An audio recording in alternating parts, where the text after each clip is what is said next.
Chapter 1. Here I am, New York City, the biggest city in the world. At least that's what some people may say. It's not all that bad here. I mean, sure, it's filled with a couple douchebags here and there, but I can handle that. It's nothing too problematic, except a few muggings here and there, and no one seems to really mind. It's fine though. I can get by. Even if somebody does try to mug me, it's not like I can't just, get myself out of the situation, if you know what I mean. But I can't do that. I can't let that happen. Even if I wanted to, it would cause me more harm than good. There is a man after me. Not just any man, no.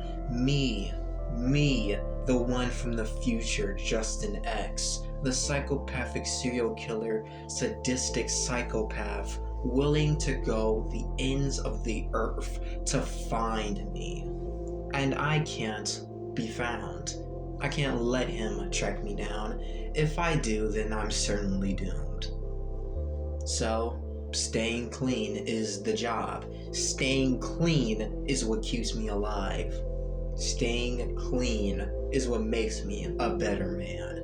At least, that's what I hope so. I'm here in my new job, Books for You. I like it here. It's nice. I've recently gone to see a therapist, of course. I have to get my troubles under control. But of course, I didn't tell my therapist the real reason why I was there. Just telling them that I have a few issues. Of course, if they knew what the real issue was, I'd be in jail. But luckily, they're naive. But it is a therapist, so I have to choose my words wisely. Here I am, sitting at the cash register waiting for a customer to enter. Sitting here, tapping my fingers constantly, wondering when will the day end, and when would I be able to get to my therapy session with Dr. Who? I forgot her name just as fast. Oh wait, Gwen. That's right, Dr. Gwen. I sometimes forget her name. Isn't that disappointing? But Dr. Gwen, she's a nice woman. She seems very, very calm about the way she does things. She's very patient. She's waited with me for a few weeks to open up a little bit. I've given her little things here and there, but nothing to indicate that I'm a sociopathic, psychopathic killer. Well, even if I did, maybe she wouldn't mind. I sit here, thinking of Gwen, my therapist. She seems really nice, but also something about her. I don't know, but she just seems to indicate something to me that intrigues me. I'm not sure if it's good or bad, but whatever it is, I'll figure it out eventually.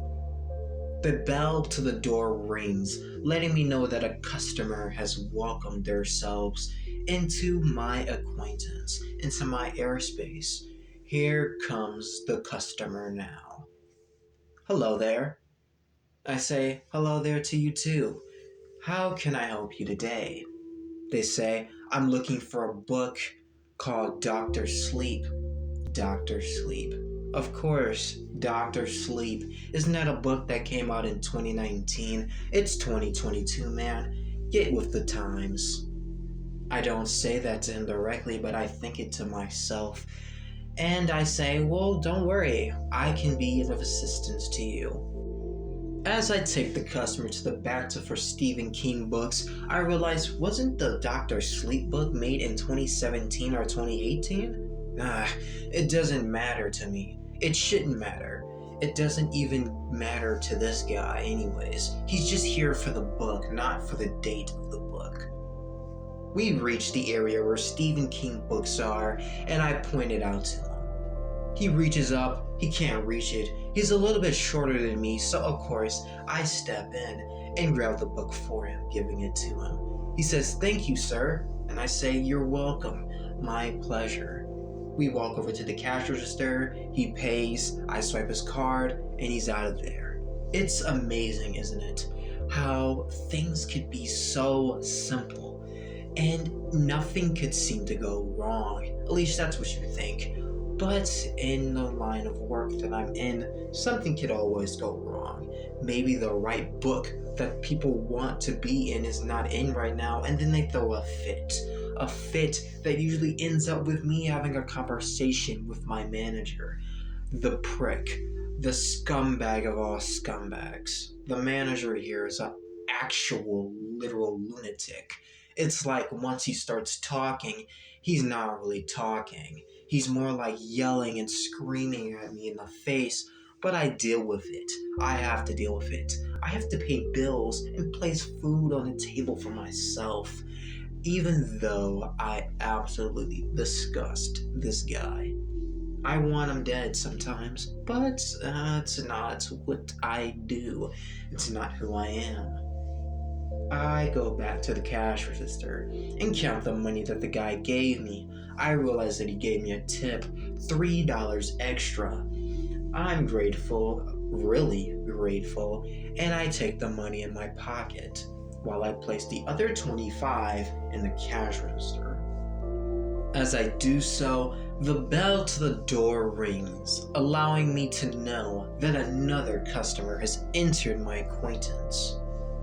A female. She seems weird looking, but not weird kind of bad, more like kind of good. I mean, she's pretty, but to my eyes it seems almost... I'm not sure. I don't know how to put it. It's an unexplainable feeling, but I wouldn't say I'm in love. That would be a weird concept for me. Guys like me don't exactly fall in love. We're more like, we see someone get obsessive and they die type junk, if you understand what I mean. She walks over, placing her hands on the counter. She says, "Hi, Cole?" Looking at my name tag, I notice it, and I say, "Yes, that's me." She says, "I was kind of looking for you. I'm sorry." And I say, "Looking for me? Why?" She says, "Well, there's a guy in the back of the bookstore trying to get in. I just thought you should know." I realize I forgot to unlock the back door for Charles. Charles is my coworker. Not sure if I mentioned it before, but Charles, I had to send him away to get some new books. More books to restock books that were sold out. And he was supposed to use the back door so he can bring the books in. Not bring them to the front, mainly because he has a big truck that has to come in and unload. He couldn't bring them to the front because it would take up space and people wouldn't be able to park. So he brings them to the back, and I forgot to unlock it. I say, "Oh, don't worry, ma'am. That's just my coworker, Charles. He's the one with the mustache and the glasses, right?" She confirms it, and I sit there thinking to myself, what an idiot. You knew Charles was coming, you dummy. You knew. I tell her, "Excuse me, do you need a book or anything? Or is that it?" She says, "Well, I was also coming in for a book as well, and I was hoping if you could help me find Dr. Sleep." Dr. Sleep, of course, the second customer to come in for Dr. Sleep. I say, "Of course, don't worry, this way, down the left and take a right." She says, "Thank you," and goes off. I go to let Charles in. I unlock the door, and he's like, "Cole, come on, man. You already knew I was coming here. Why do you do this every time?" I understand him. I know how it feels to inform someone that you're going to do something and they act like they don't seem to know. I mean, they know, but consciously sometimes it's kind of not always there. I say, "Sorry, Charles. I was kind of spaced out and I was talking with a customer. Sorry. It won't happen again." He says, Yeah, Cole. You'll do it again, but it's fine. We'll work on it." He walks down the hall and takes a left, going to the cash register to fill in for me while I bring in the books. I understand. He doesn't even have to say anything. When I do something this dumb and have him waiting outside for maybe an hour or two trying to get in, I might as well be kind about it and take the books in for him. It's only fair. I come back to the cash register and see Charles talking with the same girl from earlier. Charles explains to her that he was trying to get in because he works here and he needed to get in for the books, but I forgot to unlock the door again. She laughs and giggles with him, but for some unexplained reason, I'm kind of getting annoyed and worried for some reason. I don't know why, but seeing this girl smile and laugh and chuckle to Charles' jokes about me is kind of making me a little bit weird feeling. Not sure, it's a strange feeling. I'm not sure what it is. Maybe I'm angry, maybe I'm annoyed, or more like jealous. Jealous. How would I be jealous of a girl I don't know? No, I'm not jealous of her. I'm jealous of Charles. She was talking to me, she seemed nice, and maybe even seemed a little bit interested in me. Why do I care? It's not like I know her, it's not like we would ever be involved with each other. I say, "Oh, did you find your book?" She says, "Yeah, thanks, Cole. Your friend Charles here was just, filling me in on the whole thing between you guys and all." I chuckle fakely and say, "Well, that's me." The girl introduces herself as Tabitha. Tabitha? What a pretty name for a girl. She seems almost mixed with curly hair on each side. She seems pretty and, well, gorgeous. I can't lie, I kind of feel a little bit bad for, not knowing her name earlier. I should know a name of a pretty girl like her. I mean, at least to get the chance. Like, she would be with me, of course. But I say, "Hi, name's Cole." She already knew that, but since she introduced herself, I'll introduce myself again. She says, "Hi, Cole. I know, but it's nice to introduce yourself." She says, "Well, I'm gonna leave you two, and I'll be back tomorrow to return this book." I say, "Return? Didn't you buy?" She says, "Well, not really. I more like rented, but I'll be back. And when I do, I hope you two are still here." And I say, awkwardly, "Well, of course we'll be here." She walks out, still smiling, but mainly at Charles. I don't like it. Not one bit. I don't know why I'm getting all obsessed with this girl, someone I don't even know. I'm not some Joe Goldberg type guy, and nor do I care about the whole romantic scene. But when a pretty girl like her walks around and shooting smiles and good looks and is so soft-spoken, I can't lie, but feel a little bit, fuzzy, butterflies in the stomach. The usual crushy thing. You know how it is. I say to Charles, "You should have asked her for her number." Charles looks to me and says, "Oh, Cole, I don't know. She seems way too out of my league." I say, "No, she's not. She was totally into you." I lie. I'm glad she did not give him her phone number. If anything, it would have made me launch at Charles right there, slitting his throat in front of her and claiming her as mine. I say, "Hey, well, come on, man. I think that you and her really got a shot. I think you should really ask her out tomorrow. That's if she's true to her words and actually comes back." Charles says, "Well, Cole, maybe you're right. Maybe I should give her a chance." The end of the day comes, and it's time for home. I go home. I notice Tabitha's name, but I don't have a last name. I wonder where she's from. Sad, isn't it? To not know her, to not be able to see her. It sucks, but I'm not here for women. No, I'm here to hide. I'm here to hide from me, future me, the psychopathic me, the one who is devious in every way. the one who has no control, no care for the ones around him, no care for humanity, the only care for himself. Truly ashamed of how far I've fallen from where I once was. Here I am now in New York, hiding like a rat, trying to hide from the cat who's hunting me. I go home. I enter my house and sit. House? No, more like apartment. A small apartment, but at least it has a bedroom and a kitchen and a living room. And of course, a cozy little bathroom. I lay down, then I grab my computer and search up the name Tabitha. There could be over thousands of Tabithas living in New York, but I'm determined to figure out who you are. It takes me a while, maybe an hour or two, I'm unsure, but finally, after so long, I discover you, I find you, and finally, you are there. Tabitha. Tabitha Scorn.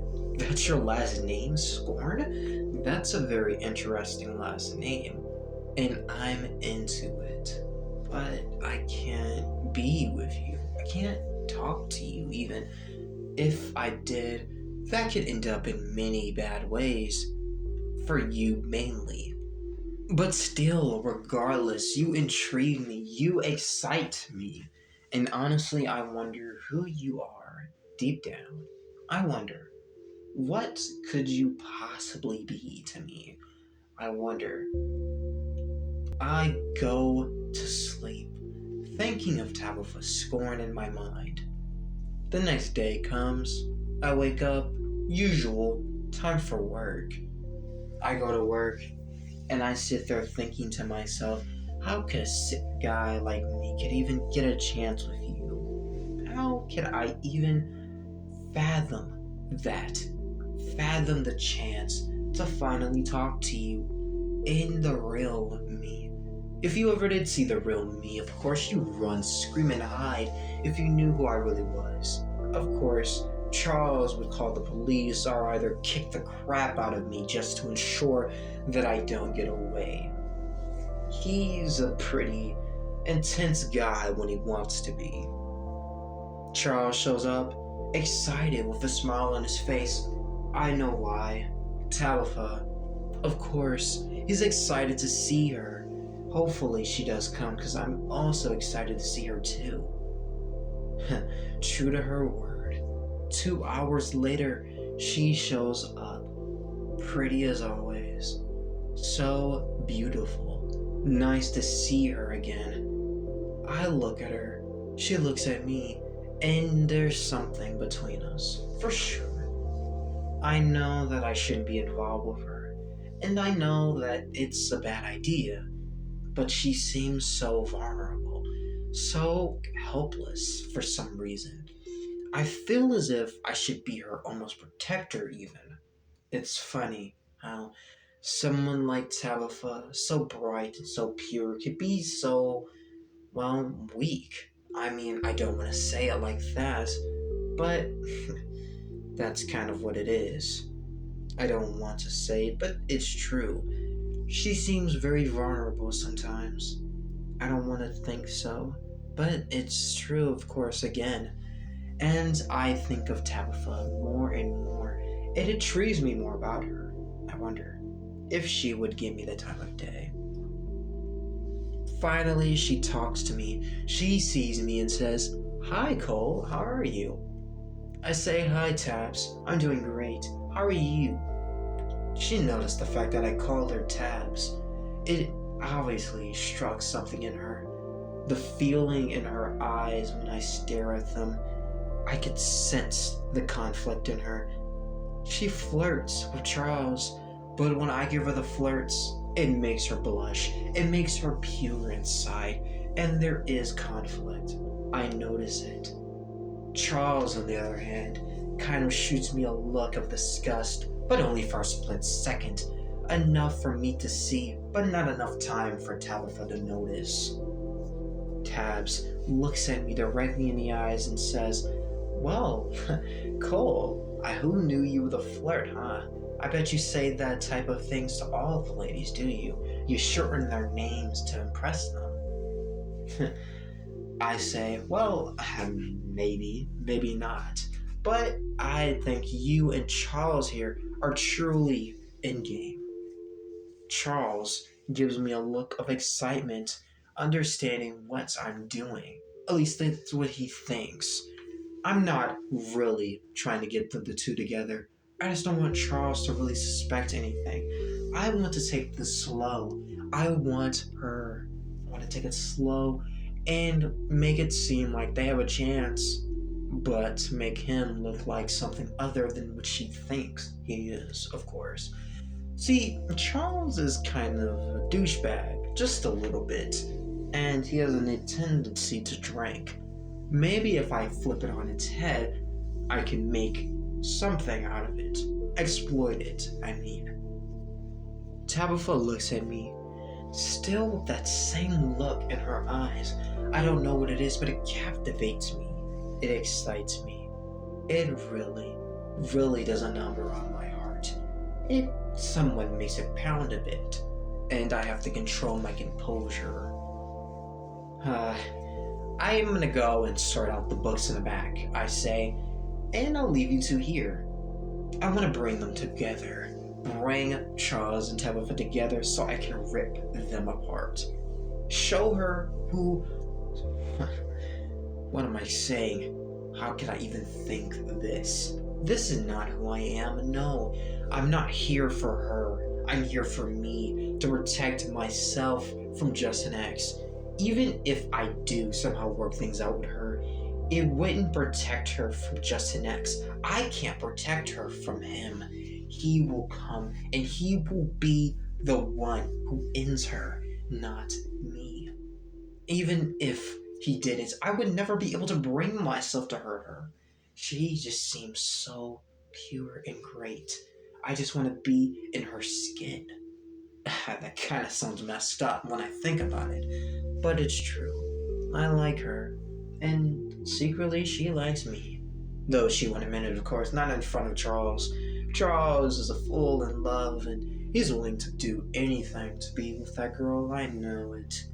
Which is why I'm going to let him think he has a chance with her. Let them get together, and then I'll step in, giving her more charms, and charming her on, and leading her on, and then she'll fall for me. Leave Charles respectively, and be with me. He might hate me, of course, but at least he won't think that I was trying to steal his girl, and she just fell in love with me and confessed her feelings to me. That is how I'll do it.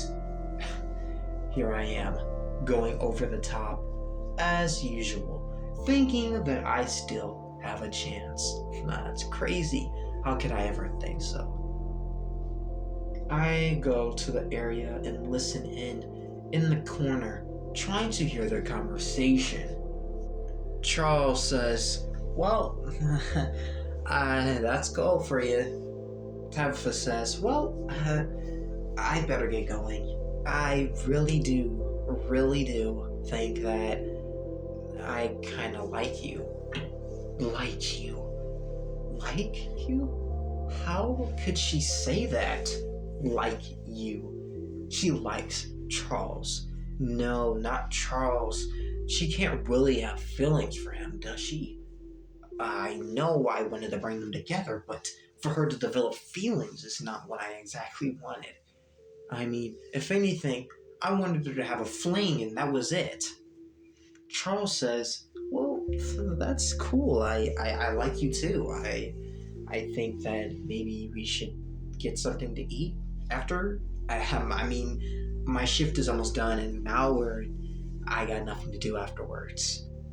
Tabitha smiles at him saying, that sounds great, and I hopefully will be off too and have nothing to do. Usually I always have family to take care of, but you seem like a really nice dude, and I'm willing to give you a shot. So when you say about the little cafeteria down the street, it's a little place, nothing too neat. The way he lights up at her. Yeah, sure, says Charles. I'm going to kill him. No, that's not how this has to be handled. Why am I focused on this? This is not my main goal. Tabitha isn't my main goal. If I try to be with Tabitha, I'll do it again. I'll just slip up and give my position away to Justin X. It's terrible how my feelings get in the way, but I've never felt like this for someone. I mean, crushes, sure, but Tabitha, she's so... I don't know. It's more than beauty. It's her. It's what I'm into. Her is who I want. I don't want the body. I don't want the skin, the beautifulness to her, but the inside her, the her that is there.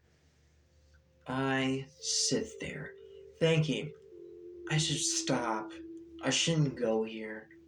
I shouldn't be here working here. I should work somewhere else to not think about Tabitha or Charles. Because if I think about it long enough, I'll grow angry and maybe lash out at him. But I can't do that. I can't.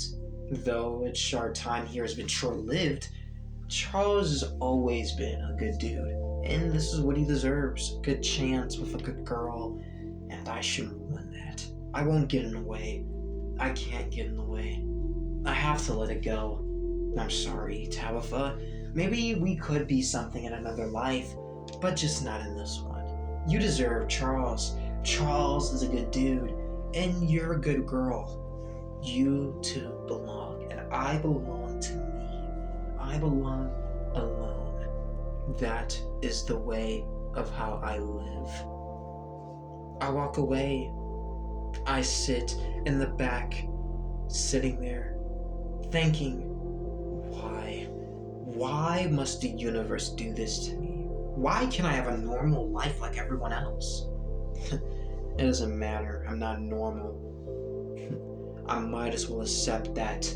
Maybe Justin X was right. No, he's not. No, I can't let him win. I'm good. I don't need a Tabitha. All I need is my best friend Charles and my freaking job at Books for You. That's all I need. All I need.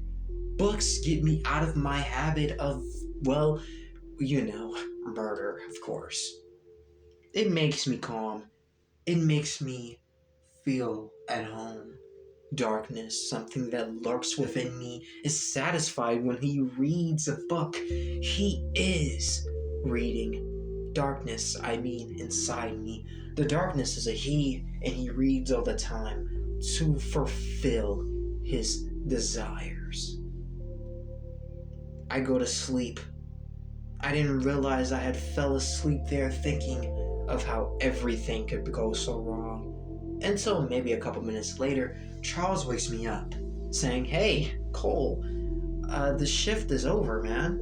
It's time to go home."